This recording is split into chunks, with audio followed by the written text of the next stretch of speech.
Nikita Mirzani sebut Loli cuma baik di depannya, berharap tak pulang ke rumah. Sifat asli Loli di rumah terang-terangan dibocorkan oleh Nikita Mirzani. Hal tersebut bahkan diungkapkan langsung oleh ibunda Loli, Nikita Mirzani saat berbincang dengan Melanie Ricardo.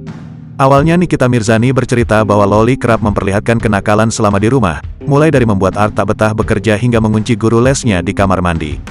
Guru les Mandarin dikunci di kamar mandi, kata Nikita dikutip dari kanal YouTube Melanie Ricardo, yang diunggah baru-baru ini. Melanie lantas menduga kelakuan buruk Loli tersebut disebabkan karena melihat Nikita Mirzani yang kerap marah-marah dengan banyak orang.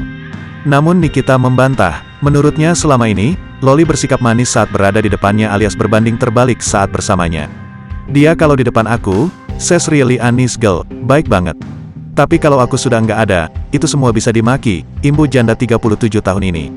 Lantaran sudah tak kuat lagi dengan tingkah Loli, Nikita Mirzani pun mengatakan bahwa dirinya sudah tak peduli dengan putrinya. Nikita juga tak mau namanya dikaitkan dan disebut-sebut lagi oleh Loli. Ia juga berharap Loli tak akan pulang ke rumahnya. Jangan dibawa, ini kan anaknya Nikita Mirzani, gitu. Jadi jangan bawa-bawa lagi nama saya. Sudah, jadi diri sendiri, tambahnya.